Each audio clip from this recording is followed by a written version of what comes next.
August 16, 1944, 1600 hours. A single lamp throws a pool of light over a scarred farmhouse table. Maps are pinned down with coins and cigarette butts. A radio sputters and coughs static between bursts of voice and code. Outside, the air smells of fuel and iron. On the narrow road that threads east from Falaise, an endless line of vehicles crawls toward a narrowing gap between two Allied pincers. Inside, a general leans over paper and numbers, his jaw set, the fate of tens of thousands reduced to ink, the width of a corridor and the mercy of the sky. Imagine being ordered to stay put while two armies close around you. Imagine watching, hour by hour, your route of escape shrink from a broad avenue to a single vulnerable lane.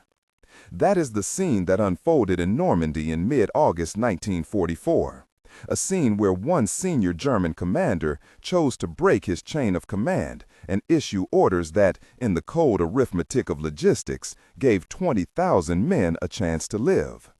Between August 12 and 20, the strategic map around Falaise and Trun became a tightening noose. Patton's Third Army pushed from the south. Canadian and Polish formations pressed from the north and northeast. On paper, the pocket began as a corridor of roughly 25 kilometers through which the remnants of German formations tried to withdraw. Each day, the map showed the same cruel geometry. The Allied lines advanced. The corridor shortened. By the 14th, the gap had narrowed to near 18 kilometers. By the 16th and 17th, it was literally being cut to single digits, until finally, at several points, it would be sealed entirely. The general at the farmhouse understood those numbers with the clarity of someone who had to move men and machines as if they were spreadsheets. The units inside the pocket were not just infantry. They included mechanized divisions, tanks, artillery, fuel convoys, and wounded. Every vehicle required road space, every tank fuel and maintenance, every wounded man a stretcher and a jeep. Under ideal conditions, a wide road could move a steady stream of vehicles. In reality, Allied air power turned those roads into lethal traps. Planes struck from above, burning convoys, blowing outsized holes in the timeline of any evacuation. Where a column might have moved unimpeded at dawn, by noon it was a pile of twisted metal and black smoke, a choke point impossible to pass. The arithmetic was brutal. The general ran scenarios on a pad.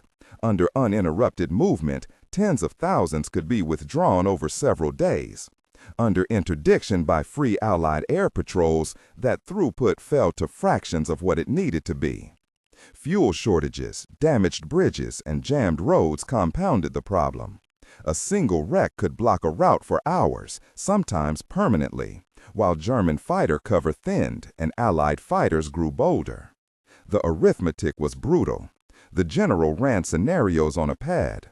Under uninterrupted movement, tens of thousands could be withdrawn over several days. Under interdiction by free Allied air patrols, that throughput fell to fractions of what it needed to be. Fuel shortages, damaged bridges, and jammed roads compounded the problem. A single wreck could block a route for hours, sometimes permanently, while German fighter cover thinned and Allied fighters grew bolder. The result was not an abstract loss of equipment, but a real barrier to movement, a modern version of the old military problem of getting men off a battlefield alive. Berlin's response was rigid. From the Führer came orders that were categorical: hold, stay, defend your position. Withdrawal was to be refused. That instruction mattered. In a hierarchical military like Germany's in 1944, Hitler's word was not one voice among many. It was a command variable that overrode operational calculations.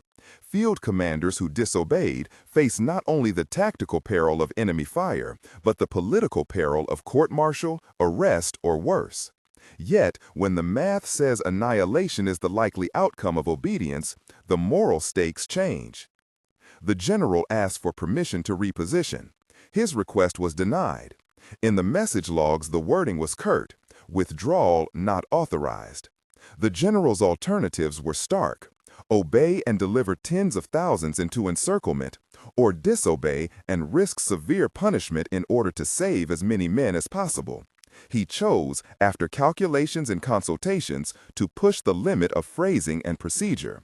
He began issuing orders that, in their language, authorized eastward movement under the cover of repositioning. They were framed as rear area readjustments and tactical retreats, formal enough to pass on to subordinate officers, decisive enough to permit movement. This was not a theatrical act of defiance, but a calculated gamble. To issue such orders in defiance of Berlin was to shoulder a double risk: the immediate physical danger of fighting through Allied lines, and the political cost if the breakout failed. But the general judged that the certainty of destruction under strict obedience was worse. In his ledger of options, partial salvation for tens of thousands outweighed rigid adherence to an order that would yield wholesale capture. From August 12 onward, the numbers on the table showed the corridor evaporating. Every hour, the distance between the Allied pincers closed by measured kilometers. French roads, hedgerows, and poor signage funneled movement along a few critical axes. 3 main roads ran eastward from the pocket, each a funnel. Those 3 roads were the strategic arteries for any evacuation, and also the easiest targets for Allied air interdiction. Planes that controlled the skies could turn a steady stream of trucks into a halt of burning wrecks. On the afternoon of the 16th, the general paced the farmhouse and looked at the map as if it were a living thing. Fuel lines, unit dispositions, and the presence of armored divisions were all plotted in meticulous detail. He knew that transport capacity was not a limitless commodity. Even if whole columns moved, once under air attack, their effective hourly throughput collapsed. Convoys, vulnerable on open stretches between hedgerows, were easy prey. On the afternoon of the 16th, the general paced the farmhouse and looked at the map as if it were a living thing. Fuel lines, unit dispositions, and the presence of armored divisions were all plotted in meticulous detail. He knew that transport capacity was not a limitless commodity. Even if whole columns moved, once under air attack, their effective hourly throughput collapsed. Convoys, vulnerable on open stretches between hedgerows, were easy prey. Trucks carrying fuel or ammunition were priority targets. Once destroyed, they could not be replaced on the same road. The math told him that even if withdrawal began immediately, the chances of extracting every man, every vehicle, every piece of heavy equipment were vanishingly small. The only practical choice was to prioritize life over material and to create escape paths through which infantry and headquarters groups could move on foot or in small columns while mobile rearguard elements tried to buy time. At the same time, the Allies were methodically constricting the pocket. The Canadians and Poles fought fiercely over Hill 262, a dominating ridge whose control meant control over Keyes' routes. Holding Hill 262 gave the Allied commanders the ability to observe and interdict movement down the lanes leading east. Patton's forces from the south tightened their grip. Close air support, artillery barrages, and armored thrusts worked in concert to sever retreating lines. The German rearguard, which included SS Panzer elements and remnants of armored divisions such as the 116th Panzer, fought bitterly, not out of ideological zeal, but to create breathing space for withdrawal. Their actions were those of soldiers seeking to prevent the crust from breaking altogether. By the evening of August 16th and into the night, the situation reached a new level of urgency. The general convened a small inner circle. Radios puffed with static. Messengers ran between farmhouses. The decision that evening was not dramatic in the cinematic sense of shouted orders. It was the sober business of issuing new movement instructions couched in neutral terms, granting permission to reposition eastward and to assemble for breakout where possible. Those orders spread down the chain of command. Some commanders received them as liberation, others as a green light to attempt a night passage through a gauntlet. The breakout plan was not a single elegant maneuver, but a series of staggered efforts across a contracted front. One of the most consequential elements was an attempt by a headquarters column of roughly 2,000 personnel to slip through during the night. That column included staff, communications teams, some transport, and a small escort of armor.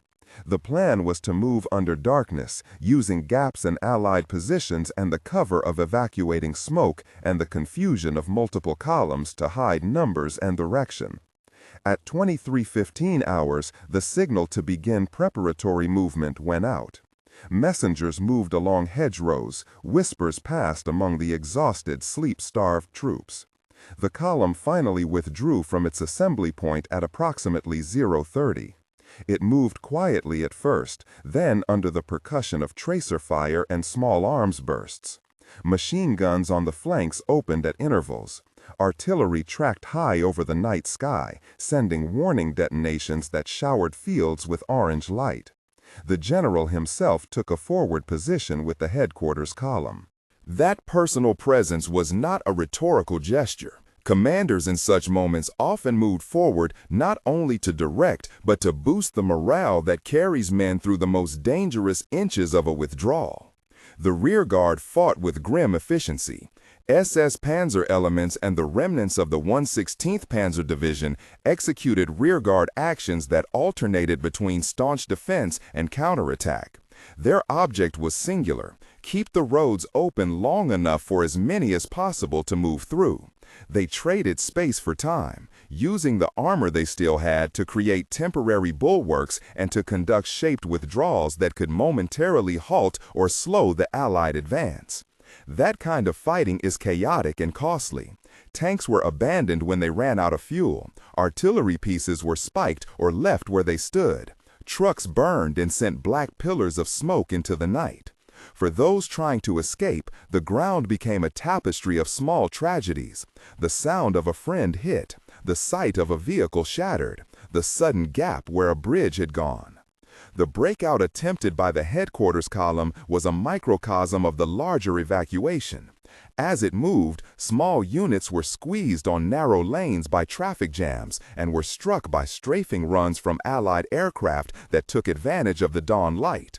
Many who escaped did so on foot, leaving behind heavy weapons and armor. The ability to carry only personal arms and small loads meant speed, but also the loss of the material base of units. Once on the other side of the immediate danger, those men were alive, but disarmed, fragmented, and without organized support. The strategic price was steep. By the dawn of August 17, the tally of the breakout attempts was mixed. Elements of the column had made it through. Others were cut down or rounded up. Eyewitness accounts converge on a sobering arithmetic. Of the tens of thousands arrayed in the pocket, roughly 20,000 to 25,000 would find their way out in one form or another. Many did so on foot. Many left behind vehicles, artillery, and heavy equipment. The rest, estimates commonly range around 40,000 captured or effectively destroyed as a fighting force, with thousands more killed during the closing battles and subsequent surrender operations, ceased to be combat-capable units. Across the pocket, the German 7th Army and elements of the 5th Panzer Army were shredded as coherent formations. These numbers require caution. Historical estimates vary, and the fog of war obscures exact counts. But the scale of loss is undeniable. Dozens of divisions rendered ineffective. Hundreds of tanks and artillery pieces abandoned or destroyed. Columns of prisoners stretching into the fields. Within the chaos, the general's decision stands out, not because it saved whole armies, but because, in a narrow window of time and through personal risk, it allowed approximately 20,000 to 25,000 men to escape the fate of mass capture. The cost, however, was profound. The material, however, was profound. Hundreds of armored fighting vehicles, entire convoys consumed by fire, stockpiles of fuel and ammunition lost. Beyond the physical, there was the human cost. Soldiers separated from units, wounded left behind when transportation could not reach them. Surviving men burdened by grief and the memory of comrades who did not make it. The tactical bravery of rearguard units cannot be understood without the strategic failure that necessitated such sacrifices. The question the general would later ask, his jaw bruised and his body wounded from shell splinters, was a simple and terrible one. How many more could have been saved if withdrawal had been permitted earlier, before the corridor had narrowed to a knife edge? Different analysts offer different answers. Some historians suggest that had an orderly withdrawal been authorized on August 12, the forces inside the pocket, including the bulk of equipment and many tens of thousands more personnel, could have been extracted. Conservative estimates place that figure in the range of tens of thousands more, perhaps doubling the number who escaped. Some suggest as many as 70,000 could have been saved from capture if the paralysis of command had been avoided. The point is not to exact a hypothetical number with false certainty, but to underline the strategic reality. Upstream decisions in high command, delayed and political, turned a recoverable setback into near collapse. There are lessons here about the mechanics of modern mechanized warfare. One is blunt: control of the skies matters. Allied air superiority over Normandy in August 1944 allowed aircraft to strike with impunity at convoys and choke points, transforming roads into death traps. Where earlier wars had been decided on maneuver and ground combat, this era made logistics, fuel, spare parts, secure routes, an operational center of gravity. When logistics fail, even the bravest frontline actions cannot deliver strategic victory. The German rearguard actions and the general's daring cannot erase the bottleneck created by an open sky and interdicted roads. Another lesson concerns systems and leadership. In a hierarchical military system where political objectives override operational realities, commanders on the ground can find themselves convicted by their own chains of command. The general's act of issuing repositioning orders, essentially a controlled disobedience, reveals the tension between obedience and moral responsibility. He judged that preserving as many lives as possible justified bending the rules. That calculus is not about heroism in the abstract, but about a concrete moral choice made in the shadow of catastrophe. Obey and likely condemn men to capture, or disobey and hope to save them. The best one can say is that his choice, costly though it was, saved a significant number. The story of the breakout is not a triumphal tale, but a complicated moral and operational vignette. It raises questions about responsibility at the top, about the costs of rigid directives in a fluid and lethal environment, and about the limited but real power of individual leaders to alter outcomes. One can admire the courage of the rear guard without confusing it for strategic success. One can honor the lives saved without normalizing the conditions that created the need for such desperate measures. The general himself survived, though he bore wounds. His hands were stained not with the glory of victory, but with the ink of last-minute orders and the blood of men who did not make it. On the farmhouse table after the fighting, the map had more holes than before. The lamp flickered. He sat and fingered the edge of a paper road. The question that lingers over the scene is not merely operational, it is ethical. How many lives can one human decision save when large systems falter? For military historians and for anyone who studies moments of crisis, the episode offers a compact case study. It demonstrates how air control, logistics, and preservation of movement corridors can determine outcomes more decisively than tactical gallantry. Yet it also shows how an individual, understanding numbers and risks, can interrupt the slide toward disaster and salvage human lives. 20,000 to 25,000 men walked out because a general calculated, decided, and acted against an order that would have held them in place. Many more were lost because of the delay that preceded his choice. As the smoke cleared over Normandy, the physical map of the battlefield changed permanently. Whole formations were eliminated as effective fighting forces. Equipment was gone. The Germans lost not only men and machines, but the capacity to mount coherent operations in that sector. The operations around Falaise are often taught for their strategic consequences. The destruction of a large portion of German Army Group B, the opening of the road to Paris, and the systematic reduction of German maneuver space in the West. But in the margins of those large state shifts are human choices that altered the lives of thousands. If you want to read the sources behind this account, you'll find them linked in the description below. Primary operational reports, unit histories, and contemporary after-action statements provide the foundations for the timeline and the numerical estimates cited here. The precise names of some staff officers and lower echelon commanders are unclear in surviving transcriptions. This script therefore refers to the senior decision-maker throughout as the general pending verification. Editors should confirm and, if appropriate, replace that reference with verified names from archival records. When quiet returns to the farmhouse table, the lamp still burns and the map waits, a mute testament to 4 days that reordered lives. The general's gamble did not turn the tide of the war. It did, however, transform an imminent catastrophe into a partial survival. It turned certain wholesale capture into the scattered survival of units and individuals who, in the days that followed, would carry memories of those hedgerow nights for the rest of their lives. The broader, enduring lesson is sobering.